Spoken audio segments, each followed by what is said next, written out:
Hey, what's up, guys? Tito here with Aloha Android, and we're pretty much. And I'm doing this live stream from outside. Just basically just wanted to change the. Hey, what's up, guys? Tito here with Aloha Android, and we're pretty much. And okay, that was just critical error on my end. Not silencing the volume so I can track the comments from the YouTube page.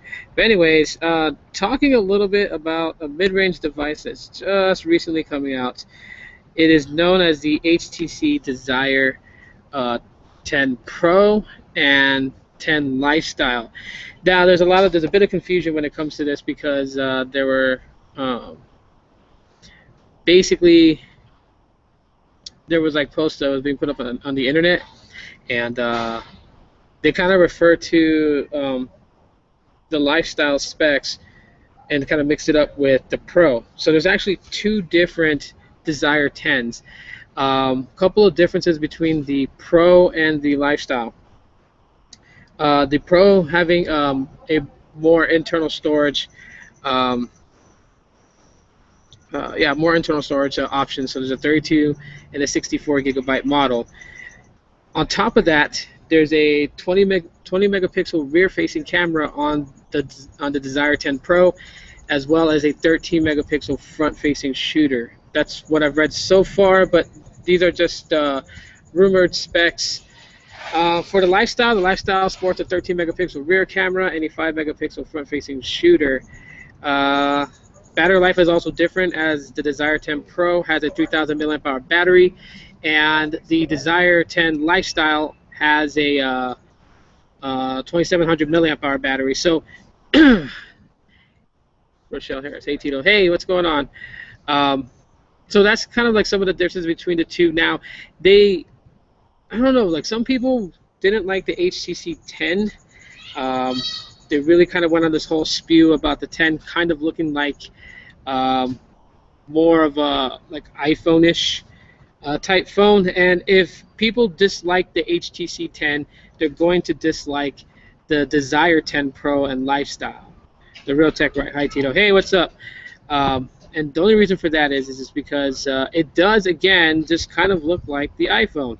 Now, I'm not going to get into the whole deal of which came first, HTC or Apple, as far as the design pattern. The point is that the design went synonymous with iPhone. So the iPhones always had that look with the antenna bands on the back and whatnot, except for the new iPhone 7, which the antenna band goes over the top, which kind of like hides it, especially if you have like the matte black or the glossy black version. You're not really going to see the antenna bands. The HTC Desire 10 Pro and Lifestyle kind of go with the older style, with the antenna bands going across underneath the camera, which then, of course, people are going to say is very iPhone-ish, and I think that's where they're really going to pick on it. And I don't know if this device can really pull HTC out of the rut that it's in. I definitely do feel like that this is kind of a step in the right direction. The Desire brand being mid-range and having some decent specs, 3 gigs of RAM. Like I said, there's a 32 and 64 gig model version for the Pro series, and I think a 16 and 32 gigabyte options for the Lifestyle series.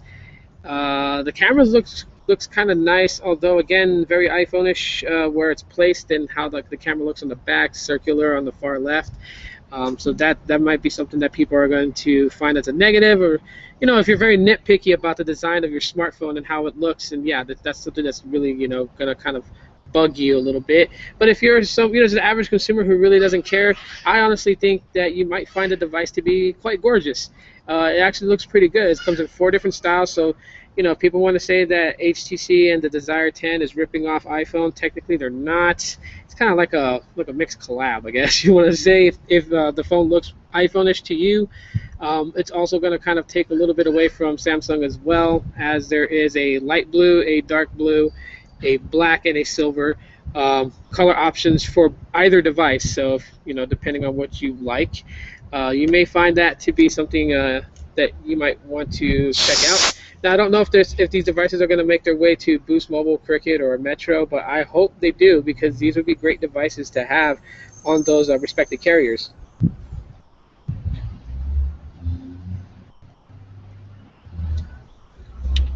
So yeah, you guys can find more about it. Like I said, just Google search it, HTC Desire 10 Pro and Lifestyle. There's two different variant models, with the Pro being slightly better.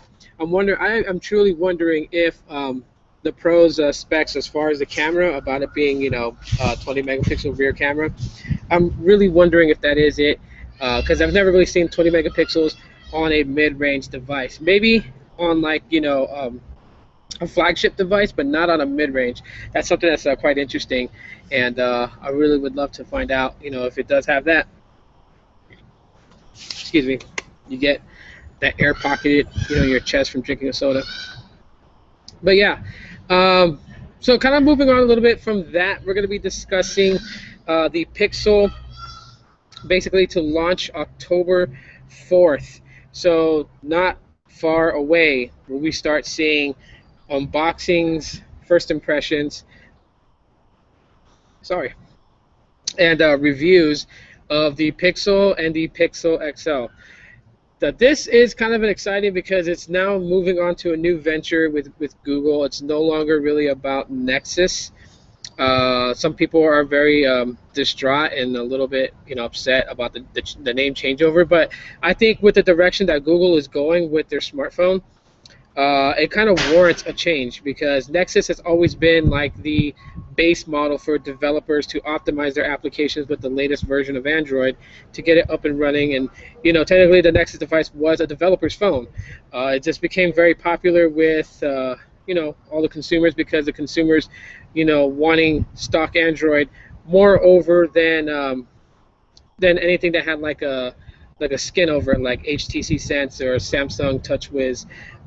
You can go like vanilla bone stock with a Nexus device, but Pixel seems to be kind of going in on the whole thing like TouchWiz and Sense. So it's by rumor going to be feature packed, as far as something that you can only get with like the Pixel launcher.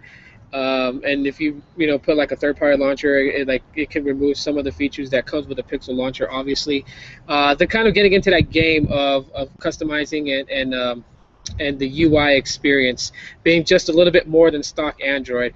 And so, with that being into play, I kind of do see where they're coming from with this whole name changeover and not really calling it a Nexus. Now, do I feel like the Nexus brand is dead? No. I don't feel like the Nexus brand is dead. As a matter of fact, I honestly feel like Google will capitalize on this. We're getting the Pixel now. We're getting it on October 4th. But that's not to say that there won't be a Nexus device that's going to be released later on this year, maybe in the beginning of next year. It just really depends so much on exactly what Google wants to do with the Nexus brand. But for right now, they are really focused with Pixel, and that's coming this October 4th. Now, kind of excited just to see like a lot of the reviews, like the camera quality on the Pixel devices, as well as battery performance. These things is something that I'm really going to start paying attention to, because that was one of the biggest problems in the earlier Nexus devices. It was always the camera wasn't all that great, the battery life on it wasn't all that great. And when you double up with, those two things being out of place, a lot of people tend to frown upon a device and pretty much write it off from that point. So, if the battery on it is actually a lot better, and if, the cameras on the Pixel devices are going to be much better, then this is something that, could actually be like, double thumbs up in my book, as far as the Pixel device and how well it does. So I'm very, very curious to see when this device launches exactly what people's feelings are going to be about the device, how they're going to feel about the device. These are things that I'm very, very interested in knowing. And yeah, so hopefully we get to that point, where we get to see them and see the unboxings and get a bunch of camera reviews, video recording reviews. I'm kind of looking forward to it. So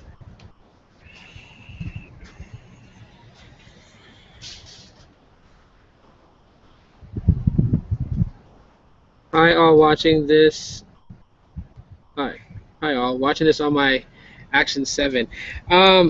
Speaking of it, Benson, did you get the Action 7 update to Android 7.0 Nougat? because I read up that there's actually going to be an update pushed out for the Action 7 getting Android 7.0. So that's kind of curious about that.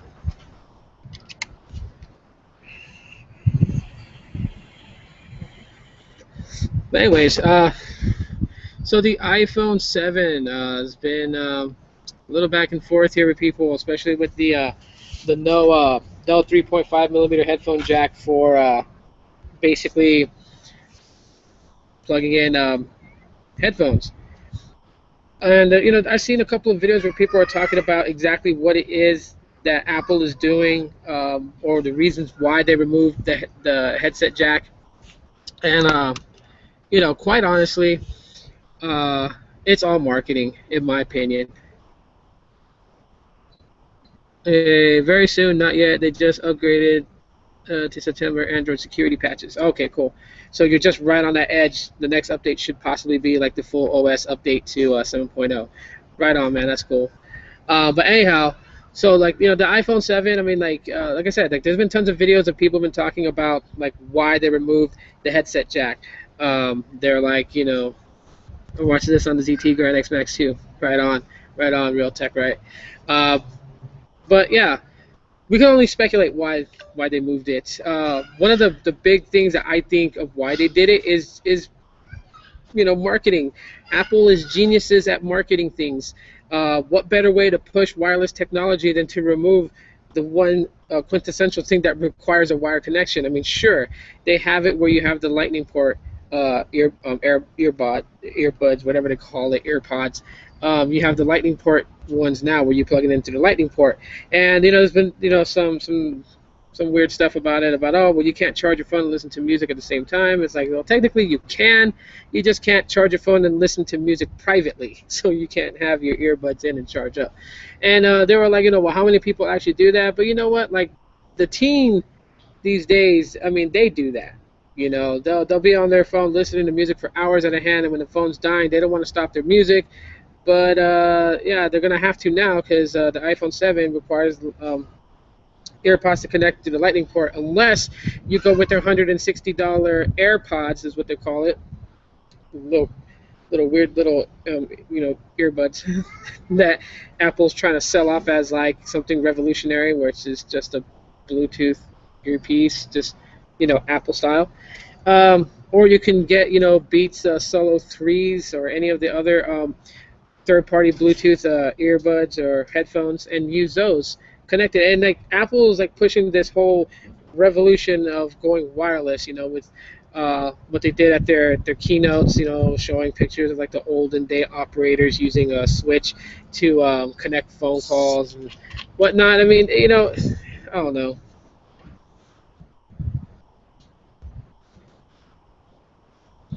To me, it's just weird. You make it seem like you're being like you have some sort of revolution going on, like you're changing things up a little bit, but you're not really doing something brand new. This is not a first.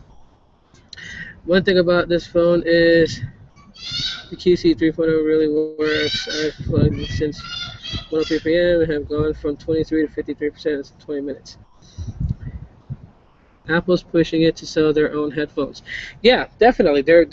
That's the whole marketing plan behind it. I mean, but it also doesn't just benefit Apple. It also benefits other companies that basically use a Bluetooth technology for like earbuds and headphones and whatnot. But yeah, the main objective behind all of it, which it doesn't take a rocket scientist to figure it out, because at the keynote, right after that, they talked about the reasons that they got rid of the headphone jack.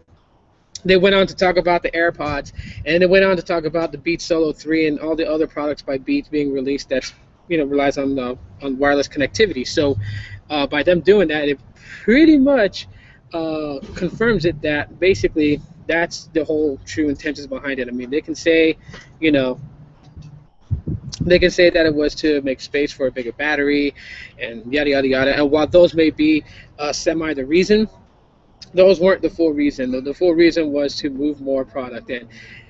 From a business standpoint, it makes more sense, right? You got, if you're pushing to get into the wireless Bluetooth game, like to get harder into it, because I know they were already into it when they purchased Beats, they were already in it.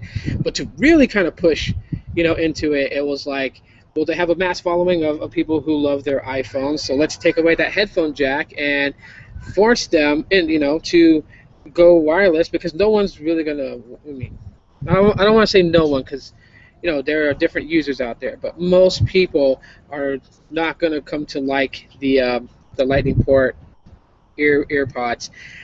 Some are gonna love them because it makes it simpler, and you know I mean, me personally, the only benefit I can see from having the Lightning connecting earpods is that you know if someone tries to steal your earbuds, they better rock an iPhone because if not, if they rock Android, that's going to be pointless to steal earpods. Because I mean, here in the city, like I've seen people's earpods get like pulled right from them while they're listening to music, just because that person wanted actual authentic earpods from Apple. So. Yeah, people be stealing these things like nothing. So if you have the lightning connecting one with the lightning port instead of a 3.5 millimeter jack, or male adapter. Basically, yeah, having it stolen is not going to be a good thing, um, because if you don't have an iPhone, 7, or I don't know if those same AirPods would work on the 6S or 6S Plus or any of the previous generations of iPhone, but I'm pretty sure someone's going to test that out, or probably has already done it. I just didn't come across the video. But from what I know already, just like the iPhone 7 supports it, because obviously no 3.5 millimeter headphone jack, so of course you're going to get those. And it was kind of a bummer because like they really didn't go too descriptive, in my opinion. They didn't go too descriptive, so a lot of people were pretty much assuming that if you got like the iPhone 7 Plus, you got a free set of the AirPods, and then if you lost those, replacing them would be $160. That's not absolutely not the case. You got to buy the AirPods separately, no matter what. Whether you get the iPhone 7 or the 7 Plus, you got to buy it separately, and yeah.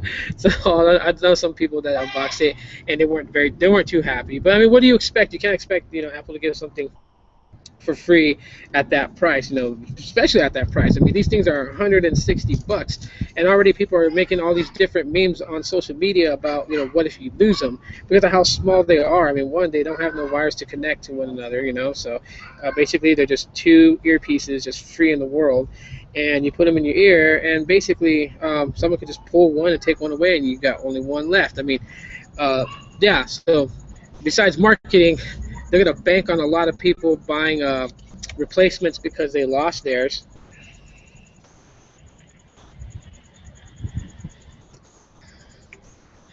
But I don't know. As far as I'm concerned, like I've always said this, I may not like Apple devices, but I do give it up to Apple. They are marketing geniuses, because while most of the people in the world can come on YouTube like myself and give like all these different thoughts and opinions about why they're doing it this way, why they're doing it that way, um, at the end of the day, those people who are fans of Apple products and they're fans of the iPhone are going to go and buy these things regardless of what we say or what we try to tell them. How is the Grand X Max 2? If I didn't get this, probably would have gotten that phone. Okay, so that's towards the Real Tech Right. I'll let him answer that for you, because we talked about that the other day on a live broadcast. I had to take down just copyright issues. But anyways, so besides that, it's been tossing all over the internet that Samsung is going to release the Galaxy S8 a lot sooner than what we expected. And of course, this has to do with the fact of the Note 7 battery explosions that's happened. I think there was, 75 or 95 cases known here in the U.S. As far as battery explosions. And a lot of people are upset. They feel like Samsung's not doing all that they can within their power to really help those people that have actually purchased defective ones. And Samsung releasing a way to tell by checking the MEID on the device, or the IMEI on the device, to basically let you know if that one has a possibility of having battery explosions.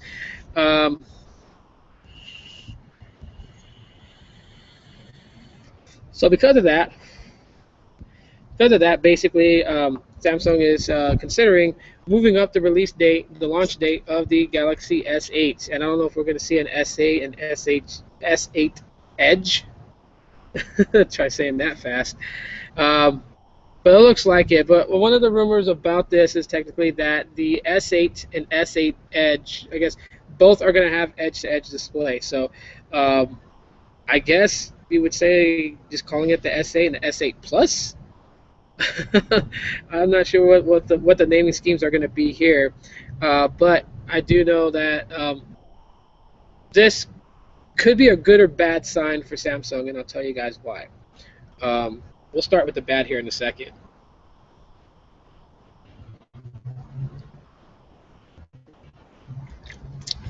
Okay, the bad for them releasing the S8 early is kind of like the same. Take it in the same context as like you're in the jungle, right? And you're like you were an alpha predator. So all other predators in the jungle feared you. They were the alpha male gets maimed. Say he is hurt. Other predators can sense that, and when they sense that, they tend to pounce, right? Because it's the law of the jungle. What's up, Tito Apples? And that's for that. Hey, what's up, Isaac? So yeah, if the alpha predator is maimed, if the alpha predator is wounded, then all other predators that fall beneath them will tend to pounce to take dominancy over what that alpha had, and that's the same way that I look at it with Samsung. Your Note 7 exploded, and because of that, like so many different case reports started happening, but not just the Note 7, but like the S7 Edge, a Galaxy Core Prime, and various other Galaxy devices released by Samsung apparently started exploding around the same time the Note 7 started to explode. So when you think about that, with them releasing the S8, it's kind of like a sign of weakness. And if it is a sign of weakness, then you could expect a lot of other companies like LG and HTC to want to capitalize and move in, basically capitalize off the whole thing, which they kind of are, but they really haven't gone so hardcore. Like they really haven't stuck it to Samsung yet. Now, that's the cons. The positives behind it is that if the S8 is at least 3 times better than the Note 7 right now currently, and I mean like pack some really amazing features in there, but besides features, like pack some really amazing specs, like give it 6 gigs of RAM instead of 4.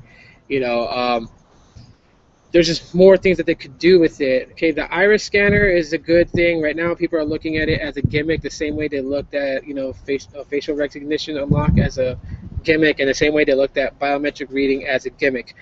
So eventually the iris scanner, when it gets better and better at doing what it's supposed to do, which is unlock the device upon reading your iris, basically will no longer be considered a gimmick. So I don't know.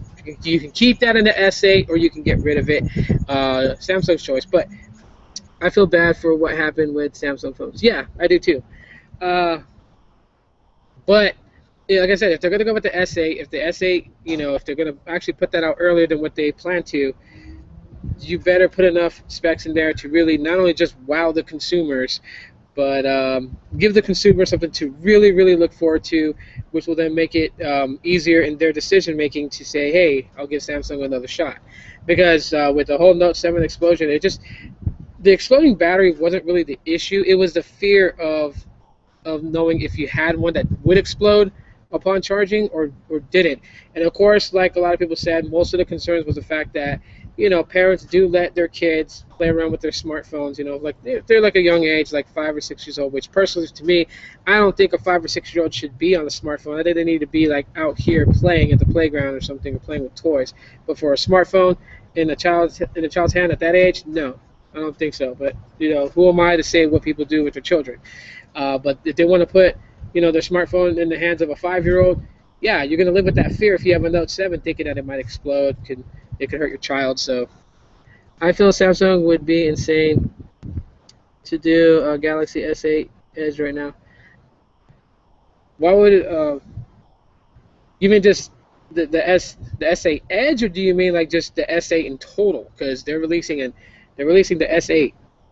Now, like I said, I don't know if they're going to have an S8 Edge because it's already rumored that the S8, both versions of it, will have edge-to-edge display. They'll have the rounded edges.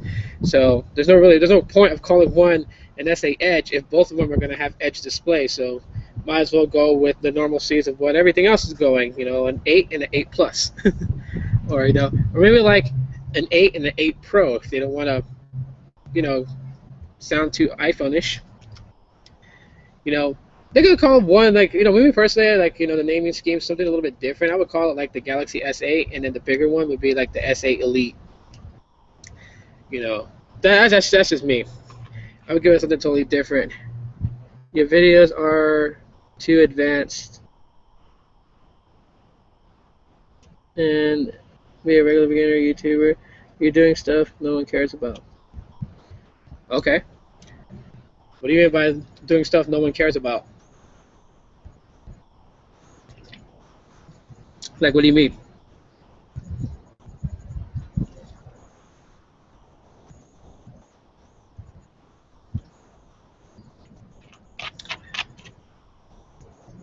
If you would have me do videos, Jonathan, what type of videos would you like me to do?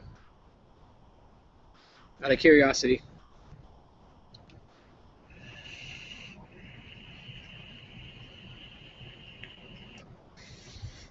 Anyways, continuing on. But that's what I would do with like the S8. Call it that. Call it the Elite or whatever. Um, just calling it like an 8 and an 8 plus. I mean, you have Apple doing it, and just about every other like not carrier but OEM out there that has like two variants. Usually either goes with the name Plus and the name Max, just something that says grander. So why not Elite? I mean, I know there's like a ZTE Warp Elite, but there's nothing that's there's not a smaller version and a bigger version of that. There's just one phone called the Warp Elite. So, but I don't know. Like, yeah, this is like something that I feel that it could make or break Sammy, and that's really where they're at right now. They're at this whole pivotal point where the next move that they make could, help them bounce back from this issue with the Note 7 and the battery explosions, or it could potentially ruin it and make them go down even further of a hole than what they are in, which leaves open rooms for, say, LG and Motorola and all them to capitalize and basically, take that lead, that lead position in it, as far as like how like LG and all them work. Um, it's really Samsung's the ball's in Samsung's court right now to see what they're gonna do. I do kind of feel bad for them, like I said. And still, like, no official actual release documentations from Samsung as to why the Note 7's battery explodes upon charging. That's just pretty insane. But on that side note, you also have interesting photo that Max Lee posted on Instagram. This was actually pretty funny. Because I know you guys pretty much know already that since the Note 7 has an issue of the battery exploding, most airline companies basically at this point right now are asking if you do own a Note 7. So Max Lee from High on Android basically took an Instagram photo and not really saying much in the photo, but just letting everyone know that it is true. Airports are asking this question, and that they had asked him, and his response to them was that no, he had S7 edges, but the face kind of gives it away exactly. So without me actually saying it, we could pretty much figure out what Max Lee did. But that is something that is happening, and like I said, it's a real big issue with Samsung, and hopefully a lot of this stuff can get fixed in the future. Maybe the S8 Elite could be something that fixes what happened with the Note 7, just pretty much bring Samsung back. So I don't know. You guys can tell me in the replay. Leave a comment in the replay if you guys think that. S8 in total, you have to realize Samsung just released the. Yes, they just released it a couple of months ago, but that's what's rumoring right now is what Samsung is thinking of doing is releasing the S8 early because of the Note 7 issue. And sometimes, companies do this all the time. Like, if they release a specific model that's supposed to be a flagship that didn't turn out to be the way they wanted it, sometimes they tend to release their other flagships a lot sooner than expected, because they want to kind of, not really cover up, but just kind of push the Note 7 out the way. So, and that's not to say that like the S8 will come out this year. It may come out still in 2017, but just maybe like in January.